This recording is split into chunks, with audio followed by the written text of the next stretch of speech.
Mais uma vez, saúdo aqueles que chegaram depois do início do culto, com a paz do nosso Senhor Jesus Cristo e com as boas-vindas, em nome de toda a Igreja Batista Nações Unidas. Vou pedir que você abra a sua Bíblia no Salmo de número 136, que nós vamos falar sobre agradecimento. E pedir que você mantenha a sua Bíblia aberta aí, porque nós vamos dar uma olhada nesse salmo aí, ok? A nossa sociedade, ela tem, em geral, uma certa facilidade em receber, mas não tem tanta facilidade em agradecer, né? Para receber parece que é fácil, mas para agradecer parece que não são muitos. E isso já não é de agora, né? A palavra de Deus já nos mostrou isso lá quando Jesus cura os 10 leprosos, apenas um retorna para agradecer aquilo que Deus fez na vida deles, né? Então, parece que é a tendência da humanidade ser mais ingrato do que grato, né? Aliás, olha esse outro versículo aqui, o próximo versículo que está na tela, que é em Timóteo, 2 Timóteo capítulo 3. Paulo fala que a ingratidão ia ser uma característica da humanidade nos últimos dias. Diz aí assim, olha, saiba disso, que nos últimos dias sobrevirão tempos terríveis. Os homens serão egoístas, avarentos, presunçosos, arrogantes, blasfemos, desobedientes aos pais, ingratos. Está vendo? Paulo fala que a ingratidão iria se aflorar nos últimos tempos. E é verdade isso, ok? Então, embora nenhum de nós, a verdade é que nenhum de nós aqui é tão grato quanto deveríamos ser, ok? Nenhum de nós aqui é tão bonzinho assim, dizer, ah não, pastor, eu sou a pessoa mais grata da minha família. Não é tão assim não. Vamos olhar na Bíblia e ver como é que é o seu retrato à luz da Bíblia, né? A Bíblia fala que, em Lucas capítulo 6, 35, que embora nós não sejamos tão gratos assim como deveríamos ser, a palavra de Deus diz que Deus, Ele é bondoso para com os ingratos. Olha só que legal isso, né? Olha, a palavra de Deus diz em Lucas 6, 35, que Deus é bondoso para com os ingratos, né? Já tem gente dando glória a Deus aqui hoje, porque ó, eu entrei nessa aí, pastor. Então, Deus vai ser bondoso com nós, né? E então, se tem uma coisa para nós sermos gratos, é o fato de que Deus é bondoso para com os ingratos. E isso já é motivo de agradecimento, né? Então, queridos, talvez por causa dessa inclinação de sermos ingratos, talvez seja essa a razão que exista tantos versículos na Bíblia que ensinam sobre gratidão. E aí, por exemplo, eu separei alguns. Salmo 92, verso 1. Como é bom render graças ao Senhor e cantar louvores ao teu nome, ó Altíssimo. Salmo 106, 1. Aleluia, deem graças ao Senhor porque Ele é bom. Né? Salmo 107, 1. Deem graças ao Senhor porque Ele é bom e o seu amor dura para sempre. Bom, isso aqui são só alguns dos muitos versículos que falam sobre o agradecimento, sobre ser gratos ao Senhor, ok? Então, hoje nós vamos fazer o seguinte, nós vamos focar em algumas coisas específicas sobre Deus, ok? E a razão pela qual nós devemos ser gratos a Ele. É porque quando a gente é agradecido, é bom a gente ser específico, né? Eu sou grato por tarará, tarará, tarará, por isso, isso e isso, né? E é isso que a gente vai ouvir aqui na quinta-feira, né? Eu sou grato a Deus porque Ele fez, e aí você dá o seu testemunho a Ele. E hoje, então, nós vamos ver no Salmo 136 algumas coisas específicas sobre Deus que nós podemos dar graças a Ele.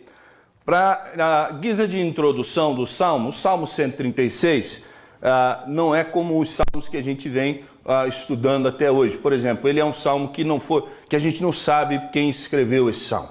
Salmo 23, a gente sabe que foi Davi. Até agora, os salmos que a gente vem estudando, nós conhecemos o autor, nós conhecemos alguma coisa do histórico, do contexto do que o salmo foi escrito.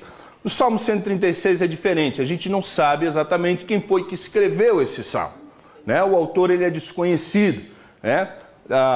Mas o que nós sabemos é que este salmo ele era um salmo cantado no Templo de Salomão.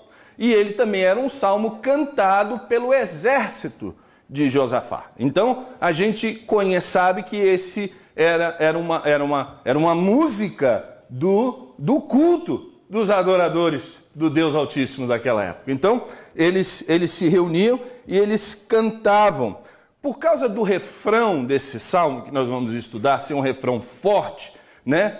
E com certeza essa era uma canção muito conhecida do povo de Deus naquela época, ok?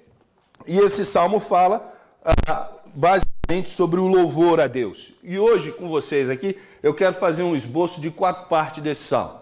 Eu quero mostrar 4 pontos diferentes, de 4 coisas interessantes e importantes que nós podemos agradecer a Deus lendo este salmo, ok? E esse salmo ele começa com um tema semelhante a muitos outros salmos. Ele começa dando graças a Deus.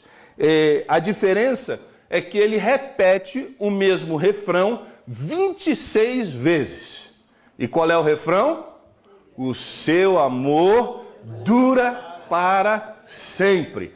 Algumas versões vai dizer assim: a sua misericórdia dura para sempre, ok? Ele faz uma declaração e aí vem esse refrão: a sua misericórdia dura para sempre. A razão que nós temos 2 versões diferentes, uma diz amor, a outra diz misericórdia, é porque a palavra, a sua diz benignidade, não é? Benignidade. Por quê? Essa é uma palavra, de acordo com o comentário da Bíblia Shed, diz que a palavra aqui traduzida, misericórdia, ou benignidade, ou amor, ela tem um significado muito profundo e é quase que impossível traduzi-la adequadamente, porque descreve o âmago da natureza de Deus. O âmago da natureza de Deus é a bondade, a benignidade, o amor, a graça, o favor, a fidelidade, a longanimidade.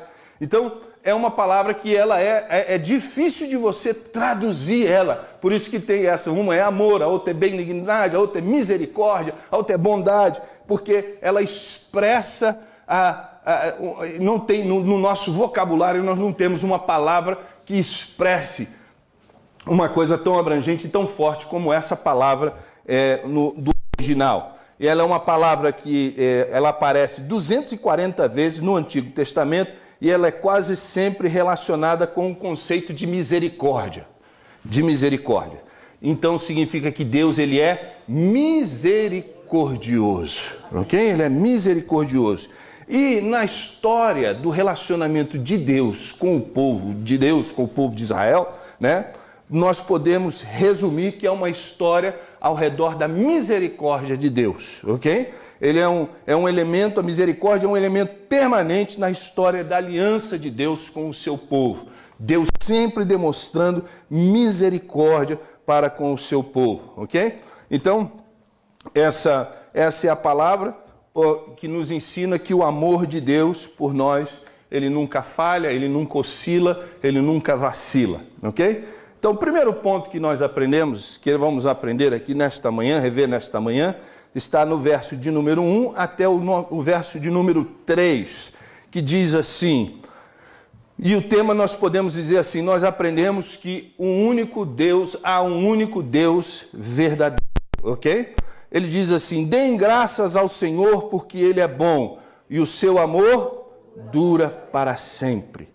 Olha só, é interessante que quando eles cantavam esse salmo na congregação, era o seguinte, os levitas, o pessoal da música no templo, eles falavam o primeiro refrão, primeira frase, que no caso aqui é, deem graças ao Senhor, porque Ele é bom. E aí a congregação respondia, dizendo, o seu amor dura para sempre. Vamos fazer isso? Vamos ver se a gente consegue fazer esse mesmo coro aqui? Eu vou dizer a primeira frase e vocês digam: e o seu amor dura para sempre. Vamos lá. Deem graças ao Senhor, porque Ele é bom.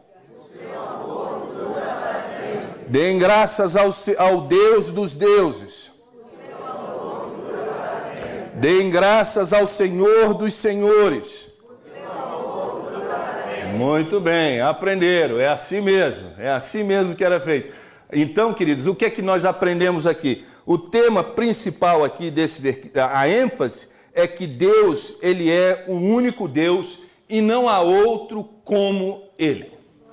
Essa é a ênfase aqui nessa primeira parte que o Salmo está expressando, é que esse Deus, Ele é único, que não existe outro como Ele, ok? Interessante que o povo do judeu era um povo atípico da sua época.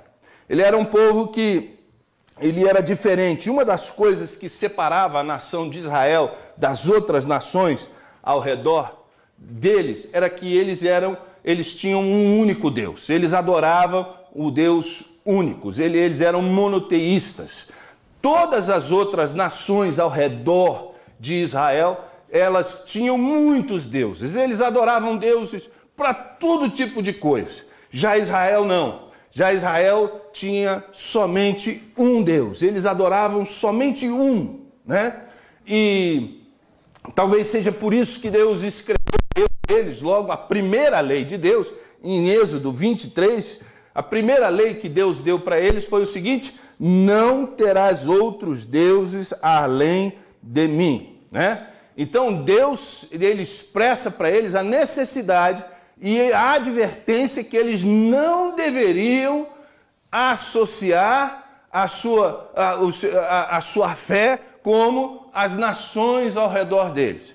Então Deus está dizendo para eles: vocês são exclusivos, vocês não devem fazer como as nações ao redor de vocês.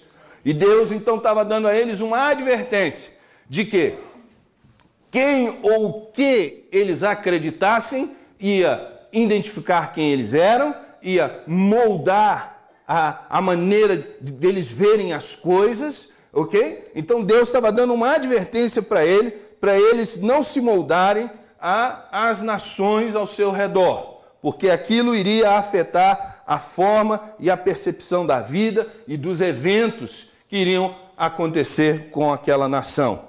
Então, é interessante que os primeiros cristãos, eles enfrentaram esse desafio na pele, na época do Império Romano. Na época do Império Romano, os cristãos do primeiro século, eles sofreram muito, porque quem não adorasse o imperador como Deus, morria. Ia parar no Coliseu, ia parar na arena, ia enfrentar os leões, ok? Então eles sentiram na pele esse mandamento de não ter outro Deus além do Senhor. Agora, por que isso é importante para mim e para você hoje? E daí, pastor? E aí, por que isso é importante para nós hoje? Bom, é importante porque nós vivemos numa sociedade pluralista. Talvez você já tenha visto esse próximo slide, mostra aí, por favor. Talvez você já tenha visto esse bumper sticker aí em algum lugar. Você já viu isso em algum lugar? Sim ou não? Sim? Ok. Quantos sabem aqui o que quer dizer isso? Né? Ali está a palavra escrita assim, coexist. A palavra coexist, ela é formada com vários símbolos de várias religiões. Ok? Essa palavra aí, ela está dizendo coexist, ela é formada com vários símbolos e cada símbolo desse, cada letra dessa, significa uma religião. E qual é a declaração que esse sticker está fazendo? O que ele está falando?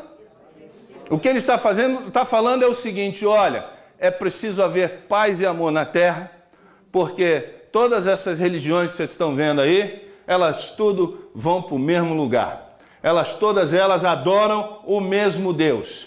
Então, não precisamos ficar brigando, não precisamos ficar discutindo, é paz e amor, é todo mundo adorando o mesmo Deus. Queridos, está errado. Porque todos os deuses não podem ser igual, não podem ser da mesma essência, eles não podem agir da mesma maneira. A religião, você pode até olhar assim, a grosso modo, e dizer assim, ela é tudo igual. Mas quando você senta para ouvir os detalhes, você vê que elas estão milhas à parte uma da outra. Muito diferente uma da outra. Você para ouvir uma pregação muçulmana e para ouvir uma pregação cristã e vê a diferença que existe.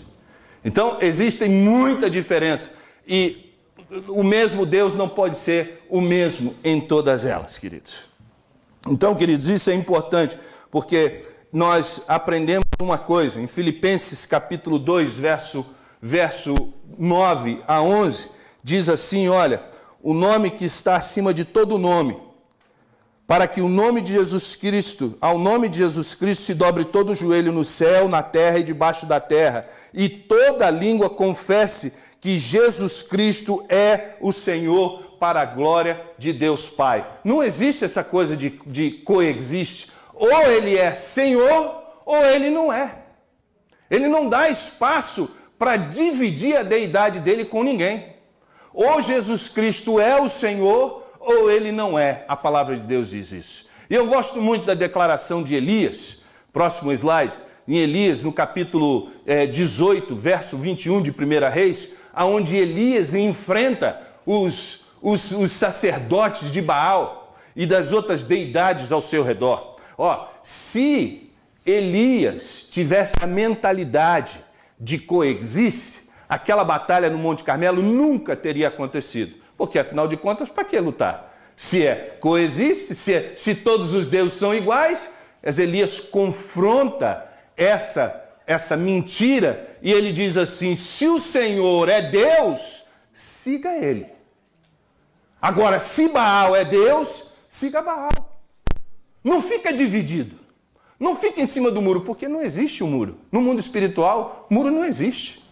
Ou você está de um lado ou você está do outro. E Elias diz assim, ou você segue o Senhor, ou você segue Baal. E aí aquele grande desafio que a palavra de Deus nos conta, que eles preparam o altar e colocam o sacrifício em cima do altar, e para provar que Deus é o Senhor, ou Baal era o Senhor, ele diz, coloca o sacrifício no altar, coloca a lenha, prepara tudo.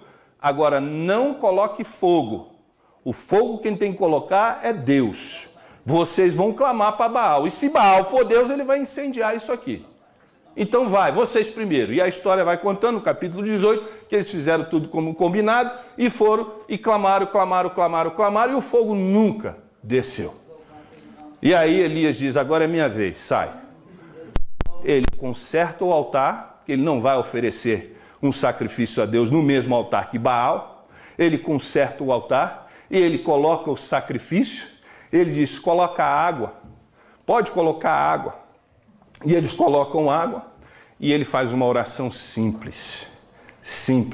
E a palavra de Deus diz que o fogo vem e consome tudo que havia naquele altar. Para dizer o quê?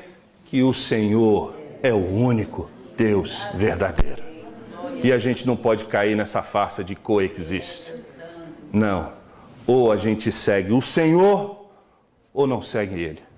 Porque Ele diz, além de mim, não há outro. Ele é o único. Ok? Então é muito importante para a nossa vida. Segunda coisa que nós vamos ver é um louvor ao Deus Criador. Vamos lá de novo, verso de número 5 até o verso de número 9. Com habilidade fez os céus. Acordaram, ok. Que estendeu a terra sobre as águas. Aquele que fez os grandes luminares. O sol para governar o dia. A lua e as estrelas para governarem a noite. Amém. Aqui nós vimos um louvor ao Deus Criador. Sim? Deus não é apenas o único, o verdadeiro, mas Ele também é o Deus Criador. Ele é o Deus que criou todas as coisas e no qual todas as coisas subsistem por causa dEle. Esse é o nosso Deus. Ele é o Deus poderoso, suficiente para fazer toda a criação e trazer toda a criação à existência e também para sustentar toda a criação. E Paulo fala em Romanos capítulo 1, no verso 20, que até a criação, a própria criação, dá testemunho dos atributos invisíveis de Deus. Ele diz assim que desde a criação, os atributos invisíveis de Deus são conhecidos através das coisas criadas. Desde o princípio, desde o primeiro dia em que Deus diz, haja luz, quando houve luz, aquilo foi um testemunho dos atributos invisíveis de Deus. Poder, sabedoria, capacidade de fazer todas as coisas. Esse é um testemunho na criação dos atributos de Deus. Agora, por que isso é importante? Por que essa parte do Salmo é importante para a nossa vida? Porque talvez você também já tenha visto esse outro símbolozinho aí, aparece aí no próximo slide. Quem já viu esse outro símbolozinho aí? Você já viu isso? Um peixinho com as perninhas? Nunca viu? Nunca viu? Bom, da agora em diante eu acho que você vai ver, porque você vai prestar atenção, aí você vai ver. É sempre assim, né? Quando a gente compra um carro, antes nunca tinha visto. Depois que compra, aí você vê um monte de carro igual o seu, né? Não é assim? É assim. Então, daqui para frente você vai ver isso. Então você vai ver esse peixinho aí em algum lugar, ok? O que significa isso? Isso significa, queridos, que nós vivemos numa sociedade que tenta o tempo inteiro dizer para você, para os seus filhos, para nós, que não existe Deus Criador. Que as coisas aconteceram através da evolução natural. Sim ou não, cientista? Né? Que as coisas foram acontecendo assim por acaso. Ok? Uma evolução espontânea e casual aconteceu. Através dos anos, dos milhares e milhares de anos, as coisas foram evoluindo e aí estão do jeito que estão hoje. Em suma, nós vivemos numa sociedade que tenta a todo custo apagar da memória do ser humano que existe um Deus todo-poderoso. Então, isso é uma declaração, isso aí que nós estamos vendo é uma declaração da nossa sociedade, que nós vivemos num mundo que vive tentando eliminar Deus de todo o aspecto da nossa sociedade.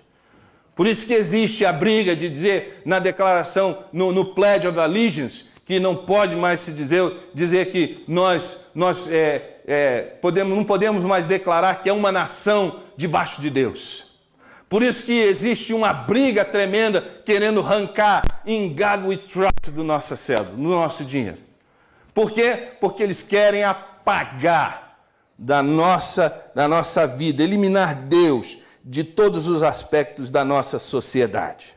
Mas olha o que Jeremias 10, 12 diz. Foi Deus que fez a terra com seu poder, firmou o mundo com a sua sabedoria e estendeu os céus com o seu entendimento. Bem claro, Jeremias diz, foi Deus que fez a terra. Foi Deus que fez tudo que nós vimos hoje na criação. E o cristão, ele reconhece que Deus, ele é o criador da vida, ele é a força por detrás de toda a criação.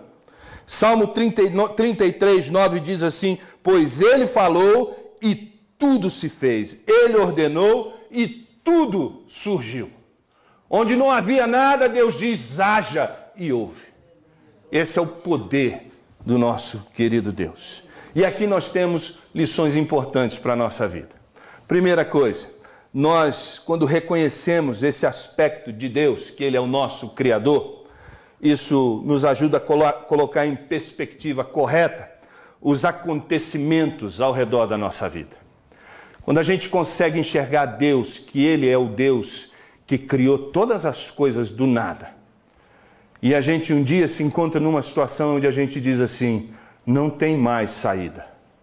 Mas aí a gente se lembra que Deus, ele é o Criador. E a gente se lembra que ele é aquele que criou pelo poder da sua palavra. Ele é aquele que não precisa de matéria-prima. E aí você olha para a sua vida e você se vê numa situação onde não tem mais saída, você se lembra que Ele é esse Deus Criador poderoso, você diz assim, para mim pode ser difícil ou impossível, mas para Deus nada é impossível. Com isso a gente consegue entender que Deus, Ele tem um plano e Ele tem um propósito na nossa vida. Porque tudo que Deus faz é bom. Tudo que Deus faz, a Bíblia diz, tem um propósito. Nada na criação é feito sem nenhum propósito. A tua vida tem propósito. As coisas que acontecem na tua vida, quando você caminha com o Senhor, tem propósito. Tudo que acontece na nossa vida, a palavra de Deus diz que todas as coisas cooperam para o bem daqueles que amam a Deus. Às vezes é uma situação que você não tem explicação. Você fala, eu não sei por que aconteceu isso. Mas Deus sabe. Se você esperar para ver, Deus um dia vai te mostrar que aquilo de alguma forma serviu para o teu crescimento.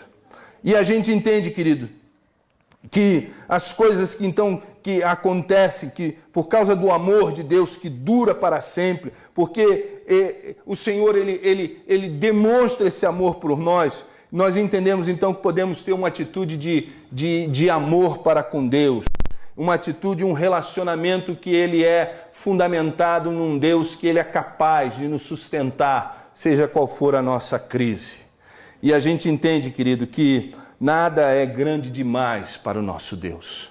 Nada, não existe situação na tua vida em que Deus não seja capaz de reverter. Não existe nada, absolutamente nada na nossa vida em que a gente possa dizer assim, não, Deus não é capaz de fazer isso. Ele pode lhe ajudar a vencer qualquer dificuldade na sua vida, porque Ele é o Deus Criador, Ele é o Deus Todo-Poderoso. E é uma terceira coisa que nós aprendemos aqui.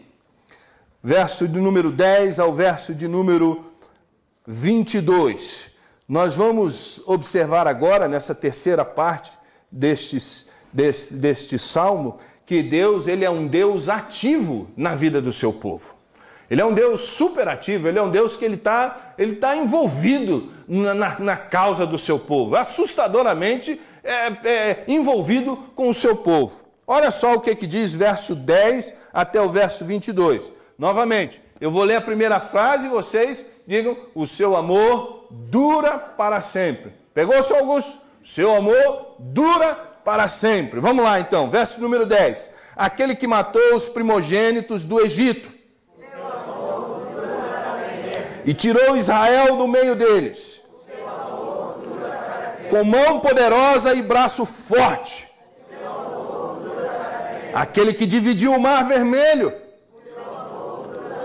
e fez Israel atravessá-lo, mas lançou a Faraó e o seu exército no mar vermelho. Aquele que conduziu o seu povo pelo deserto, feriu grandes reis e matou os reis poderosos. Seom, rei dos amorreus, e Og, rei de Bassã, e deu a terra deles como herança ao seu servo Israel. Amém. Até aqui nós vimos a terceira parte deste salmo, aonde o povo louva ao Senhor porque Ele é um Deus ativo no meio do seu povo. Ele é um Deus que Ele está envolvido na vida, em todos os aspectos. E aqui o Salmo ele declara isso. O Salmo ele declara que Deus ele está ali envolvido. Ele não abandonou o seu povo na hora mais difícil. Ele estava no meio dele, ele estava ativo na vida deles, protegendo, guiando e, contudo, atraindo eles para si mesmo. Ok? Interessante, queridos, que quando o povo de Israel se reunia para adorar a Deus, eles faziam isso, eles constantemente, eles louvavam a Deus, lembrando uns aos outros das grandes coisas que Deus havia feito no meio deles. E aqui, querido, nesse salmo, o que nós vemos é uma das maiores intervenções divinas na vida do povo de Deus daquela época. É um salmo que dá reconhecimento de que só Deus é digno de louvor, porque foi Ele que livrou o povo de mais de 500 anos de escravidão no Egito. Foi Ele que sustentou milhares de pessoas no deserto por 40 anos.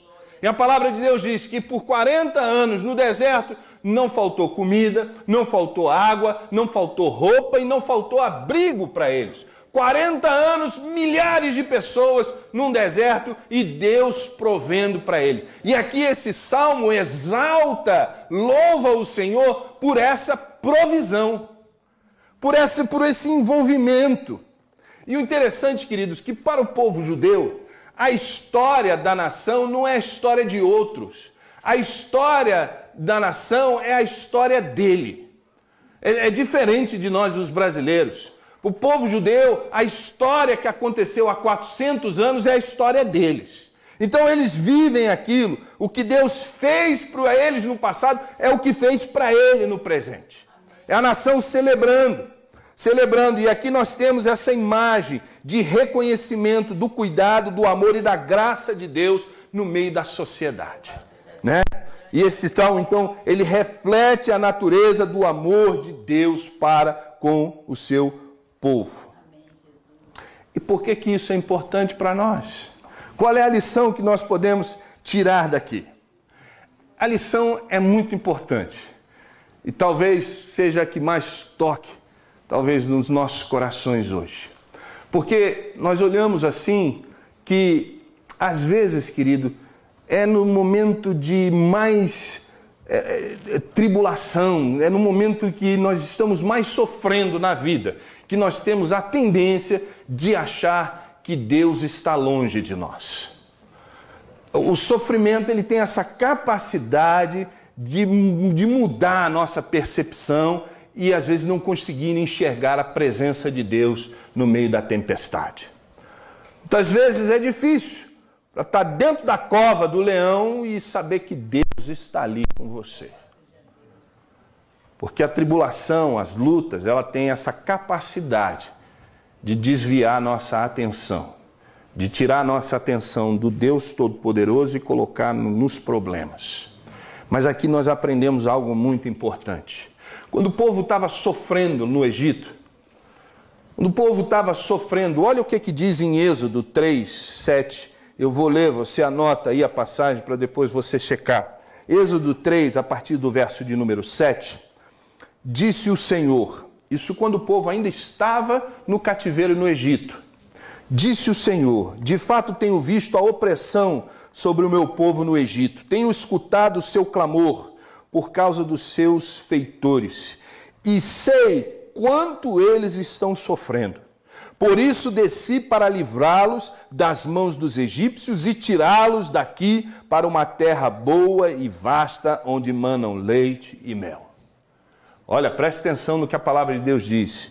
Diz que o Senhor, ele viu, diz que ele escutou e que ele agiu. Ele desceu. Verso 9.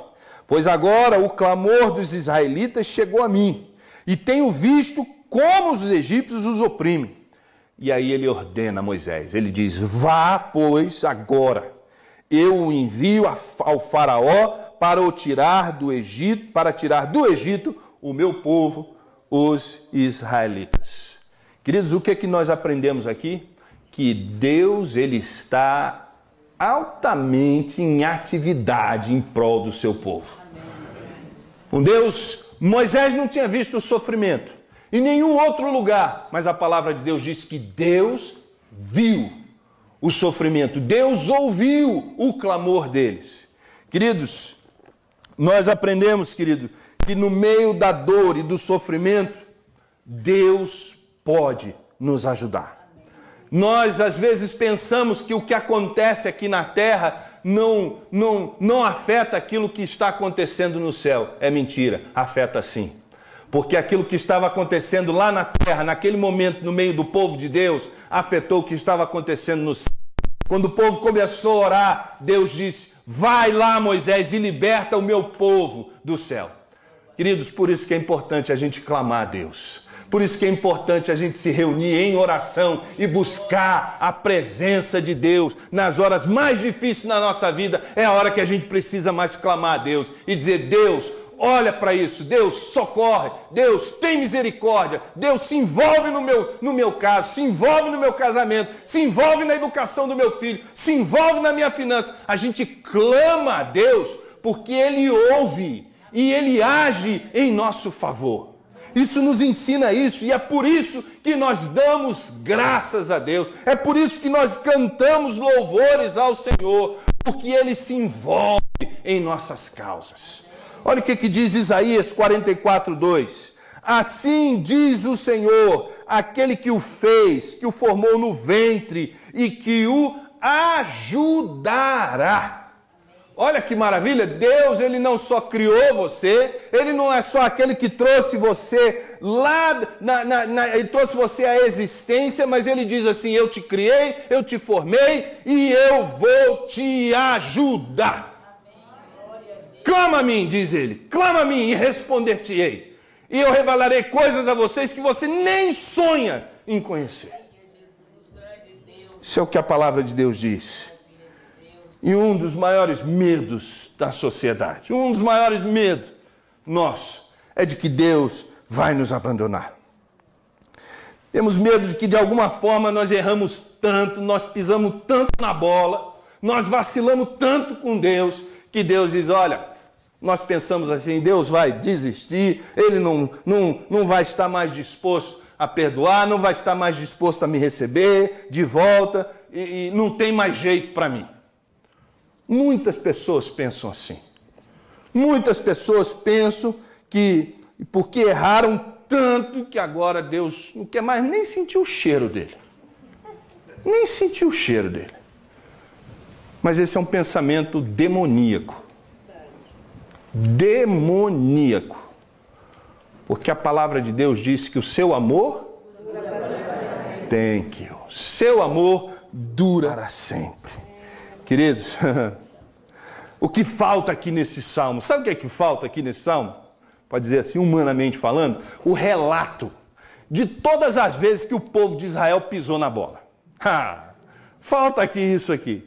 Porque, queridos, se for, olha, o povo quando saiu do Egito, e Deus fez o mar vermelho abrir, o povo passou a pé seco. Quando chegou do outro lado, Deus disse para Moisés subir no monte, porque Deus ia dar para ele as leis da aliança. Moisés sobe para se consagrar, para estar na presença de Deus e receber a lei de Deus. E enquanto Moisés está lá em cima louvando a Deus, sabe o que o povo faz lá embaixo? O povo faz uma vaca de ouro para adorar uma vaca. Agora pense você se isso não irrita qualquer um. Deus está lá em cima tratando com Moisés, para tratar com o povo aqui embaixo, para dar a lei, porque já tirou da escravidão, acabaram de sair da escravidão, acabaram de ver o maior milagre que eles já tinham visto na história da vida dele. Eles viram o mar se abrindo. Eles viram Deus destruindo Faraó. Eles viram como Deus tirou ele com um braço forte do poder do Egito. Dias depois eles estão adorando uma vaca. Aí, como se não bastasse, Deus diz: agora entra na terra prometida. E eles coçam a cabeça: não vai dar. Não vai dar. Vamos lá espiar. Eles vão espiar e voltam com... Vão 12, 10 voltam com um relatório negativo. Não vai dar para enfrentar não. Mas Deus disse: eu vou dar para vocês a terra prometida. Mas eles duvidam da promessa e porque duvidaram, Deus mantém eles no deserto por 40 anos. Porque duvidaram da promessa de Deus. Porque duvidaram da fidelidade do Senhor. Depois que entraram na terra prometida, Deus dá novas instruções para eles. Olha, agora é o seguinte, faça isso, isso, isso, isso. E eles vão, fazem a primeira vez bonitinho, vence a batalha. Na segunda batalha, Deus diz, agora eu quero que vocês façam isso. Vá, mas não toque em nada que vocês destruíram, não traz nada, não traz nenhum despojo. Tudo que vocês destruírem, deixem lá, não toque em nada, não traz nada para casa. Os despojos de guerra. Um infeliz traz, achando que ninguém ia ver. Mas o pecado é assim. O pecado, ele engana a gente, ele acha que ninguém está vendo, vou fazer. Mas Deus estava vendo. Aí o que acontece? Tem uma outra batalha, um povo muito menor, ele já cheio de confiança, chega lá, perde a batalha. E Josué fica desesperado e fala, por que aconteceu isso? Por que nós perdemos essa batalha? Deus não está conosco? Até que Deus diz para ele, para de chorar, Josué, levanta, eu vou falar com você o que houve. Porque me desobedeceram. Essa é a história do povo de dele. Essa é a história do povo. O povo vai vivendo assim, vai vivendo em desobediência, vai vivendo, acerta e erra, o tempo inteiro na história. Interessante, querido, mas mesmo assim, a gente olha e vê um Deus que nunca abandonou esse povo tão teimoso. Eu olho para você, Deus nunca vai abandonar você, seu teimoso. Sua teimosa, Deus nunca vai abandonar você. Nunca, nunca. Deus nunca vai desistir de você. Deus nunca vai, sabia? Não vai. Porque a cruz do Calvário demonstra que Deus está disposto a vir ao nosso encontro como nós estamos.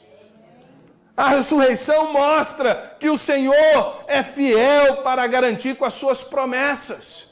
Porque Deus amou o mundo de tal maneira que deu seu Filho unigênito para que todo aquele que nele crê não pereça, mas tenha a vida eterna. Deus não desistiu de você. E eu digo para você, você não pode desistir de você mesmo, porque Deus não desistiu de você. Deus não desistiu da sua causa. Então, se você é um seguidor de Jesus Cristo, Ele nos diz assim, olha, se confessar os vossos pecados, Ele é fiel e justo para perdoar os pecados, nos purificar de toda a nossa iniquidade. Essa é a promessa de Deus para nós. Queridos, são tantas promessas que Deus para a nossa vida. Sabe, se você acredita que você é tão ruim assim que Deus não pode te perdoar, queridos, então você não conhece o Deus da Bíblia. Você não conhece o Deus do Salmo 136. Você não conhece o Deus do Salmo 23. Aliás, você não conhece o Deus de lugar nenhum da Bíblia. Porque o Deus é o Deus que a sua misericórdia, o seu amor, dura para sempre. É a bondade, é o amor de Deus que nos leva a Ele em arrependimento. Você sabia disso? Olha o que diz Romanos 4. Olha o que diz Romanos 4. 4, verso 2. Romanos 4, 2. Às vezes a gente fica pensando assim, mas por que Deus é tão bonzinho? Deus não é bonzinho, Deus é bom. Deus é bom. Há uma grande diferença. Quando bonzinho, não, Deus é bom. Ok? Deus é bom. E por que Ele é bom? Olha o que a palavra de Deus diz, que a bondade de Deus tem a intenção, o alvo de nos levar para a presença dEle. É a bondade de Deus que nos faz ir até Ele em arrependimento. É a bondade de Deus. Deus é bondoso com você, comigo, porque Ele quer nos atrair a Ele em arrependimento. É o amor de Deus que nos faz querer andar com Ele em obediência. Não são regras, não são leis, é a graça e o amor dEle que nos leva a andar em obediência a Ele. Então, queridos, se nós somos firmados nesta promessa, e tem muito mais, Romanos capítulo 8, verso 38 e 39, estou convencido de que nem a morte, nem a vida, nem anjos, nem demônios, nem presente, nem futuro, nem quaisquer poderes, nem a altura, e nem a profundidade, nem qualquer outra coisa na criação será capaz de nos separar do amor de Deus que está em Cristo Jesus, o nosso Senhor. Sabe o que esse texto está dizendo? Em palavras humanas. Em palavras humanas, esse texto está dizendo que Deus, Ele é extremamente apaixonado pelo seu povo. E Ele quer que você e eu sejamos apaixonados por Ele. É isso que a palavra de Deus está dizendo. Agora, o que é que impede você de receber esse amor tão lindo, tão maravilhoso que Deus tem para você? O que está travando você de receber esse perdão, essa graça que completa a vida de qualquer ser humano? Só pode ser você mesmo. Só pode ser você mesmo. Só pode ser uma concepção errada de que Deus, Ele vai estragar a tua festa. Que nada, Deus, Ele vai trazer a alegria para a tua festa. Ele vai trazer propósito para a tua vida. Ele vai trazer correção sim, mas Ele vai trazer correção em amor. E aquilo que precisa ser mudado, Ele vai mudar em amor. E você vai querer mudar por causa do amor também. É o que Deus faz na nossa vida.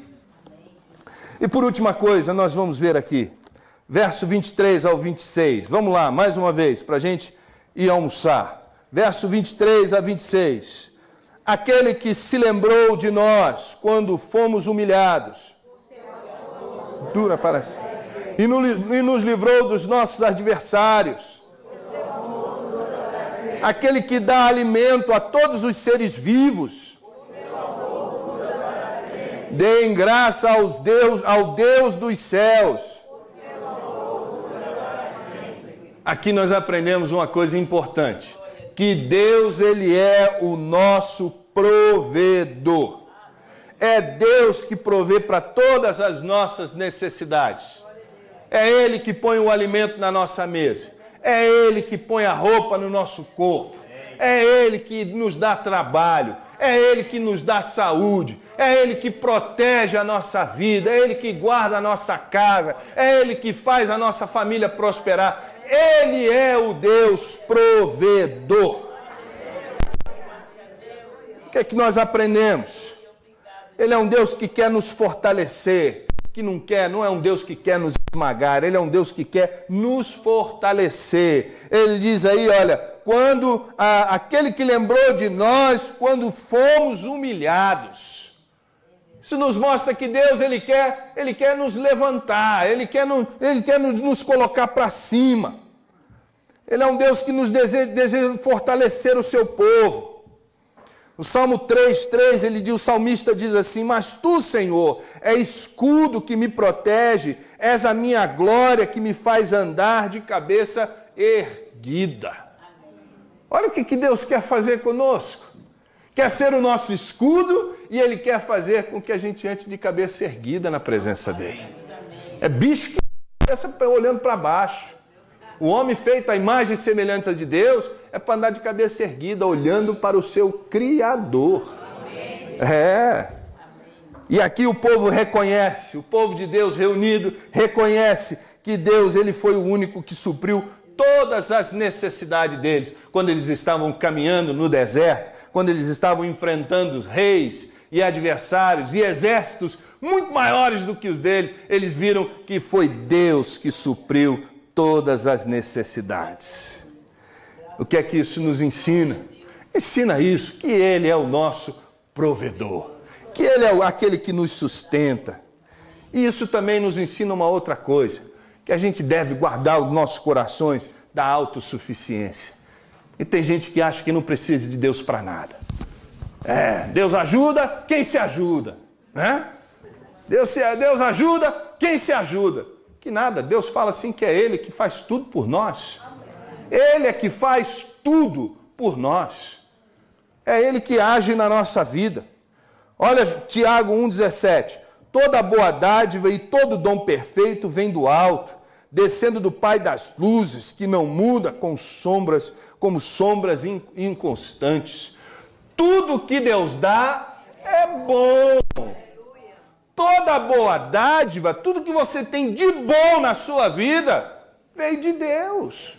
Veio de Deus, a palavra de Deus diz isso. E quando nós reconhecemos essa verdade a respeito de Deus, que Ele é o único Deus verdadeiro, que Ele é o único Deus que criou todas as coisas, que Ele é o Deus ativo na nossa vida e que Ele é o Deus provedor de todas as coisas, não resta outra coisa a não ser dar graças ao Senhor, porque o seu amor dura para sempre. E aí eu vou terminar agora com uma história que eu li no livro que diz Por que o crente peca. Por que o crente peca?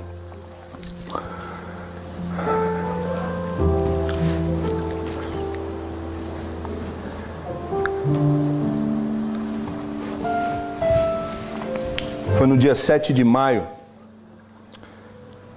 que o soldado Roger Sims deu baixa do exército e estava indo para casa.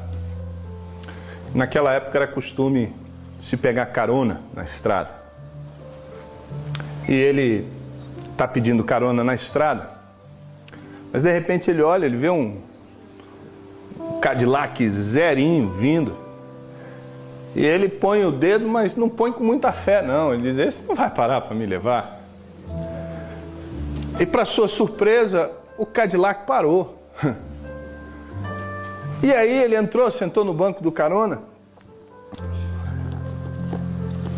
cumprimentou a pessoa e o senhor, bem vestido, um homem aparente nos seus 50 anos de idade, perguntou para ele, está indo para casa, soldado? Ele disse, estou. Que bom. E aí, conversa vai, conversa vem. Ele se apresenta e o homem diz para ele o seu nome, o nome é Hanover, e eles trocam ideias, conversas ali, triviais. Mas já chegando no local aonde o soldado devia descer para sua casa, algo começa a incomodar o coração dele, para ele compartilhar do amor de Deus para aquele homem. E ele meio aqui sem graça e tal, mas ele vence o seu medo e começa a compartilhar Cristo com aquele senhor. E de repente ele pergunta, Mr. Hanover, o senhor não gostaria de receber a Cristo como Senhor e Salvador da sua vida? E o Mr. Hanover encosta o carro, baixa a cabeça e começa a orar, pedir a Jesus para ser o Senhor e Salvador da sua vida. E aquele homem começa a chorar e naquele momento ele recebe a Cristo.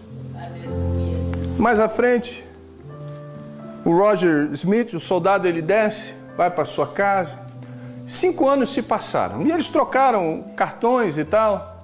E 5 anos se passaram, o Roger Smith, ele começou um negócio próprio, ele casou, já tinha um filhinho de 2 anos de idade. E o negócio dele ia muito bem. E numa viagem de negócio, ele preparando a mala, ele encontrou o cartão do Mr. Hanover, Hanover Enterprise. E indo para Chicago, ele disse assim, quando eu chegar em Chicago, eu vou procurar o Mr. Hanover. Eu vou procurar para saber como é que ele está. E ele vai, quando ele chega no prédio, um edifício alto em Chicago, e ele chega na recepção e diz, eu quero falar com o Mr. Hanover. A secretária diz assim, vai ser impossível o senhor falar com o Mr. Hanover. Mas se o senhor quiser, eu posso dizer para a esposa dele que o senhor está aqui. Aí ele, tá bom. Aí ele vai, a secretária vai e chama a esposa. E a esposa vem, pois não? Ele diz, eu vim aqui para... eu conheci o Mr. Hanover, eu tenho aqui o cartão dele, um dia ele me deu carona, quando eu saí do exército, quando eu dei baixa do exército, ele me deu carona na estrada, e aí eu vim aqui ver como é que ele está. Aí a mulher perguntou assim para ele, que dia foi isso que o senhor deu carona para o meu marido? Aí ele pensou, ele falou, foi no dia 7 de maio, o dia que eu dei baixa do exército. Aí a mulher perguntou para ele, e o que mais aconteceu naquele dia? Aí ele ficou meio sem graça, né? Assim, ele disse assim, olha, nós conversamos no meio do caminho e no meio do caminho o Mr. Hanover, ele entregou a sua vida a Cristo. Eu compartilhei de Cristo com ele e ele colocou a sua fé em Jesus Cristo naquele dia, até chorou bastante. Aí ele perguntou, mas cadê ele? Que eu quero falar com ele. Aí ela começou a chorar, a mulher começou a chorar e ele falou, mas cadê o Mr. Hanover? Ela disse assim, ele faleceu. Naquele mesmo dia, depois que ele deixou você, ele teve um acidente de carro na estrada e ele morreu na estrada. E desde aquele dia, eu fiquei com ódio de Deus. Desde aquele dia eu deixei de seguir a Jesus. Desde aquele dia eu deixei de cantar, eu deixei de adorar, eu deixei de ir à igreja, porque eu achei que Deus havia falhado nas suas promessas. Eu achei que Deus tinha me enganado.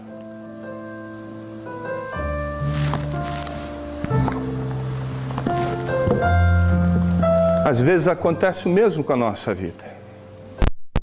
A gente passa por lutas, por tribulações, por problemas que a gente não consegue enxergar o final. Por isso que é importante a gente conhecer o Deus da Bíblia, o Deus que o seu amor dura para sempre. O Deus que diz assim, eu velo pela minha palavra. O Deus que diz assim, clama a mim e responder-te-ei. O Deus que diz assim, os meus caminhos não são os seus caminhos. Assim como o céu é longe da terra, assim são os meus caminhos com os teus caminhos. Talvez você não consiga enxergar o que Deus esteja fazendo hoje na sua vida. Então é hora de você aquietar o seu coração e deixar Deus ser Deus na tua vida. Curve sua cabeça, vamos orar.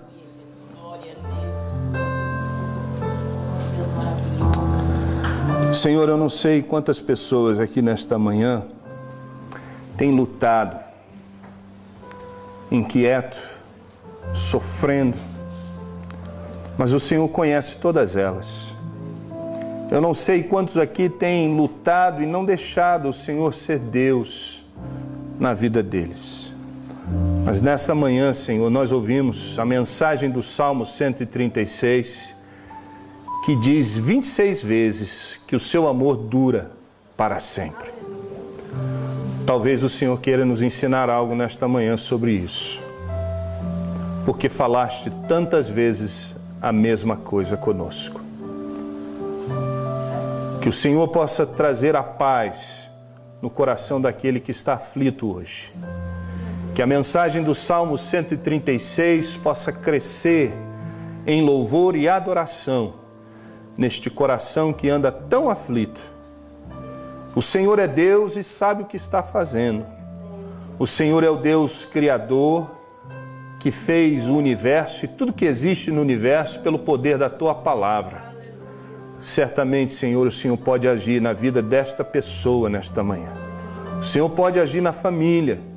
O Senhor pode agir nos relacionamentos, na saúde. O Senhor é Deus. Cale-se diante do Senhor todos os homens. O Senhor é o único Deus verdadeiro.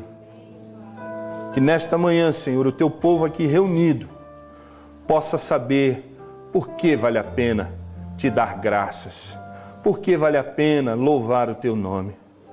Porque o Senhor é o único, porque o Senhor é o Deus que é Criador de todas as coisas, porque o Senhor é o Deus que está envolvido nas nossas coisas e porque o Senhor é o Deus provedor. Pai querido, que no nome de Jesus Cristo, a Tua graça envolva os nossos corações hoje. possamos descansar nesta promessa de que o teu amor dura para sempre. Amém e amém, Jesus.